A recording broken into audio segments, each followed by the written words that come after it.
Sabi ko in my previous video, pinatong ko itong aking Wi-Fi router dito sa isang cooling fan para sa tablet kasi umiinit na itong router.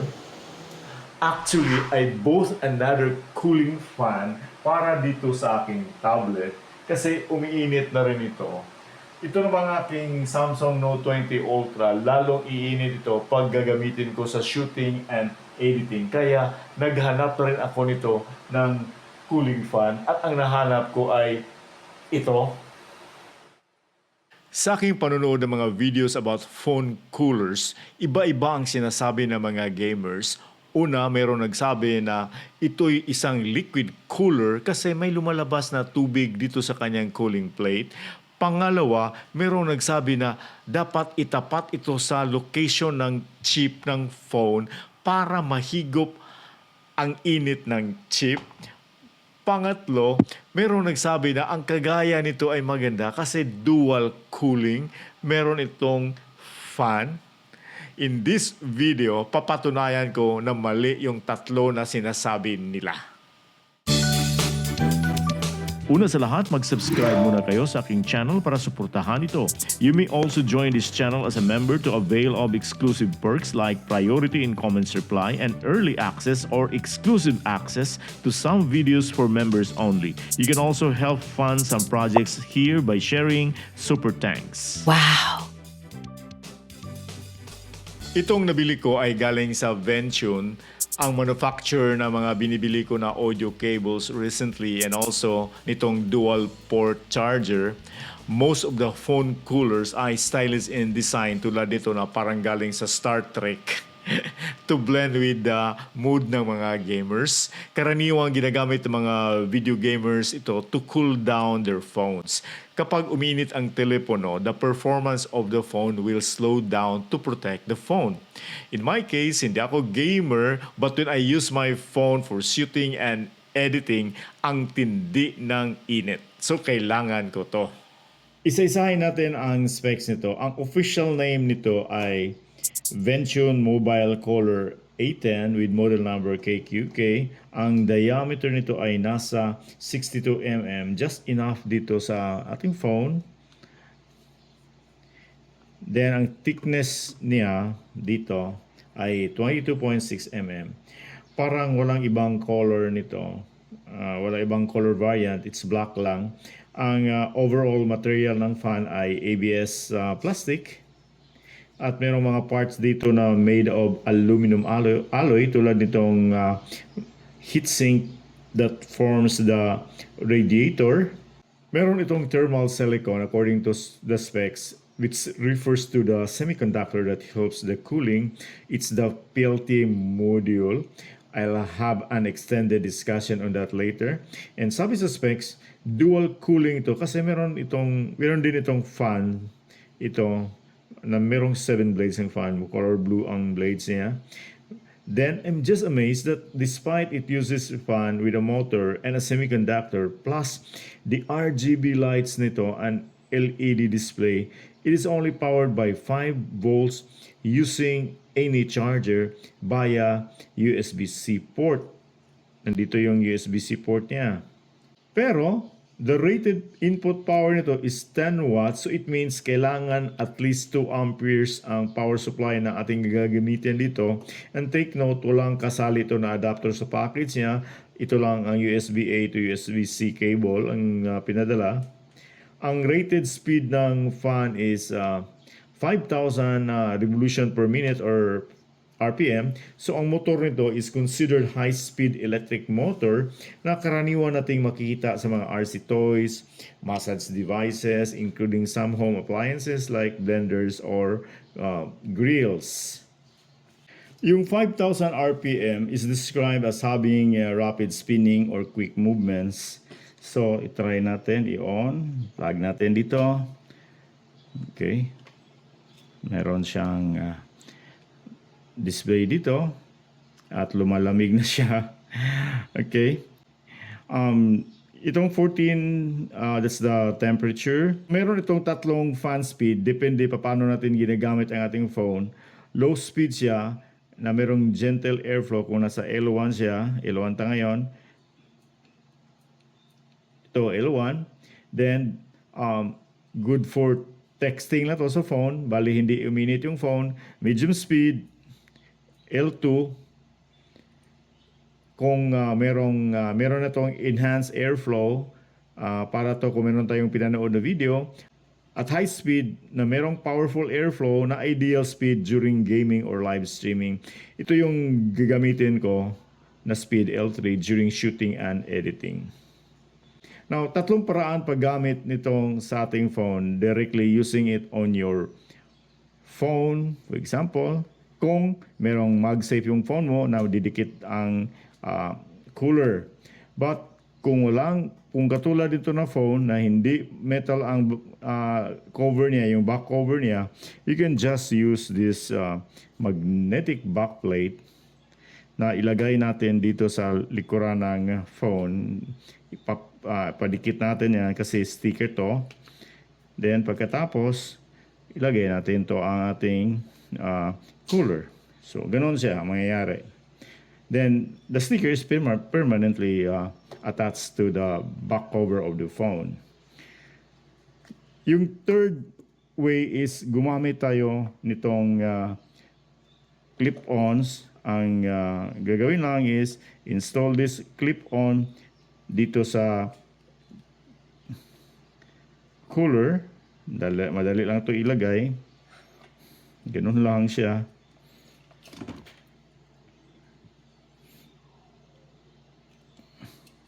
So yun. Then you clip the cooler to the phone. So yun. Magagamit natin agad. For my Samsung Note 20, so ito mangyayari pag idirekta kong gamitin tong cooler sa aking Samsung Note 20. Medyo may konting dikit siya, pero hindi siya talaga matibay o mahuhulog siya. Mahuhulog siya. Pero meron konting dikit, but mahuhulog siya. So it's either lagyan ko itong backplate dito para itong backplate stick ko dito sa cover niya, then lagay ko itong cooler. Kaso lang, mukhang pangit yung phone ko kung lagyan ng ganito, diba? Tingnan nyo. Or, I just use clip na lang para malinis dito. Itong LED display, sabi ng specs, it shows the real-time temperature ng ating phone.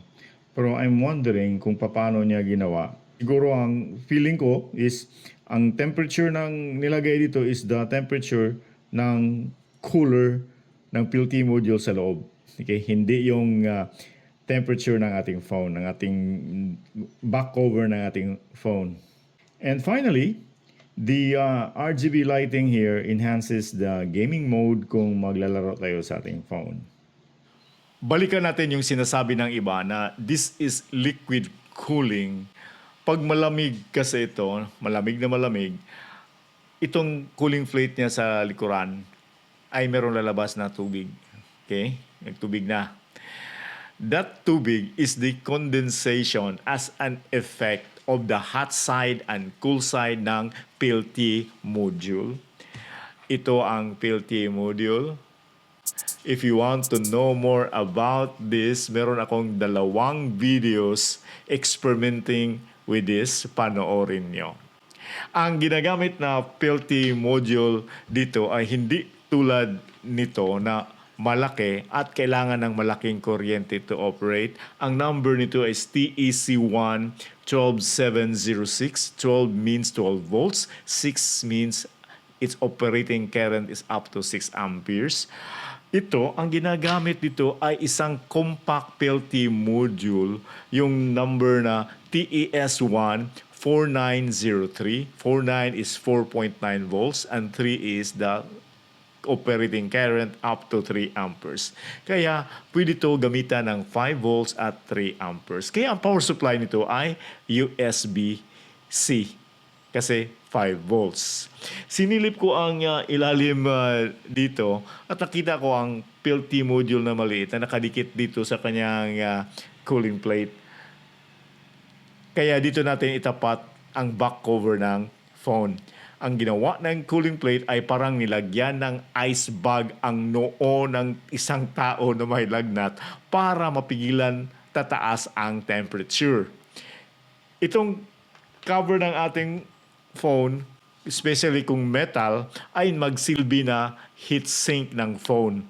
Ang init mula sa components sa loob ay matransfer sa cover ng phone that dissipates heat.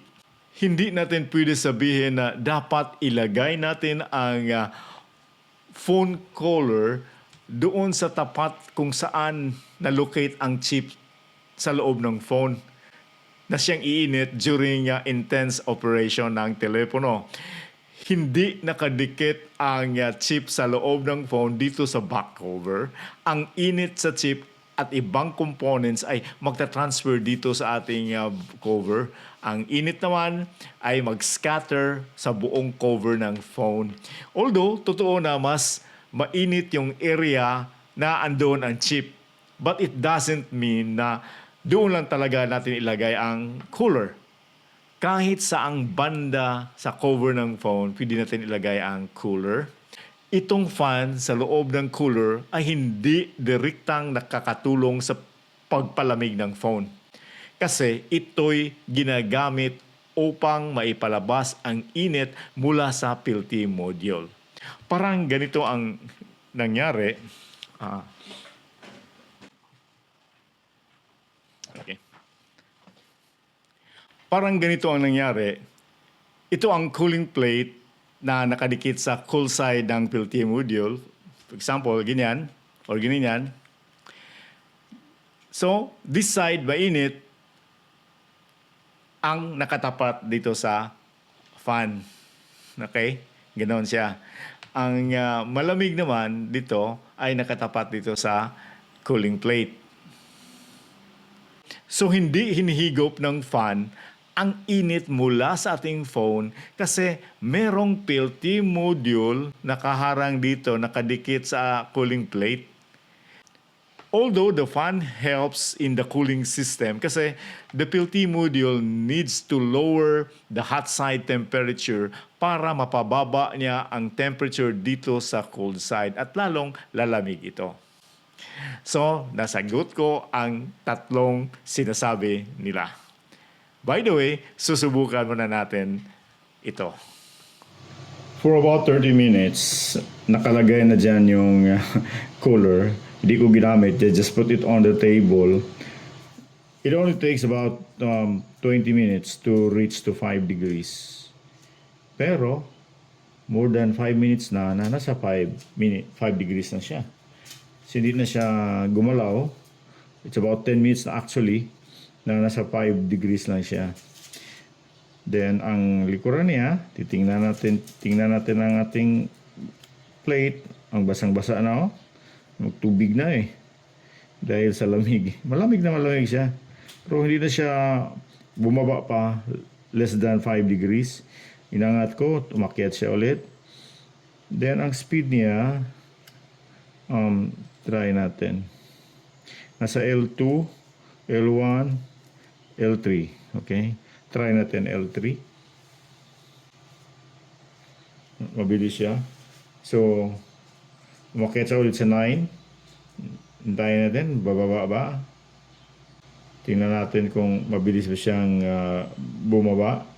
Back to 5. Parang hanggang 5 degrees lang siya So, less than a minute. 1 degree na yung paggawa niya. This only proves na ang temperature na nakalagay dito ay hindi temperature or actual temperature ng ating phone. Okay? Kasi common sense tells us na papaano ang temperature sensor nito sa loob makakuha ng temperature, actual temperature ng ating phone. Merong barrier. Merong cooling plate pa dito sa ilalim plus meron pang PLT module. So, hindi talaga siya makakuha ng actual temperature. Ang nakaregister dito ay ang temperature ng cooling plate na naka-attach sa cold side ng ating PLT module.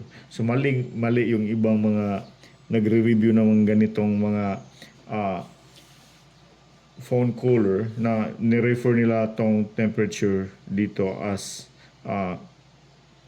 actual temperature ng phone. Although yung iba gumamit talaga ng yung contactless na thermometer para makuha yung actual temperature ng phone. So ginanon nila yung gun, di ba, sa phone. Parang ganito ginawa nila. While naka-attach dito sa phone ang cooler, ni-measure lang yung harapan dito kung ilang degrees na yung temperature. Parang gano'n ang ginawa nila. After about 6 minutes, bumalik ulit siya sa 5 degrees. I think dyan lang yan. Hanggang 5 degrees lang. So, obserbahan ko lang for a few minutes more. After more than 30 minutes, hanggang 5 degrees lang talaga siya. So, I now declare that that this cooler is only capable up to 5 degrees. Naka-attach na yung phone cooler sa aking Samsung Note 20 Ultra. At yan, may nakasaks na yan na cord papunta sa aking power bank. Power bank yung ginagamit ko kasi walang saksakan doon sa aking area na pagtrabahuan at magsushoot ako. Nasa bubong ako ng bahay. Kumusta na kaya ang aking phone? Nakabilad sa araw eh. Oh? Wala. Warm lang. Okay, warm lang siya. Pero itong aking ginamit ngayon na phone, ang Redmi A3, nag-stop siya, nag-overheat. Hindi nag-overheat kaya ginamit ko. Hindi ko ginamit. Nag-overheat siya dahil sa araw. Nakabilad kasi doon sa bubong. Pero yung aking Samsung Note 20 na talagang iinit siya during shooting, wala. Malamig dito na portion, dito warm lang siya. Kasi medyo malayo sa kanyang cooler. Importante ang mga cooling devices lalo na sa mga makina upang makatrabaho ng matino. Yung init sa ating mga electronic devices like phones, tablets, etc. affects the performance of the device. Ang tao nga pag umiinit ang ulo, mag-iba ang galaw at mukha. Magdala kaya nito ang ating mga motorista para maiwasan ang road rage. Kung gusto niyong bumili nito, I tag this product in this video and buying it from my link has small commission for this channel. That helps. Dahan salamat, bye. Who do you want to call? I haven't tell you. Okay, we can chat some other time. Thank you. I'm busy.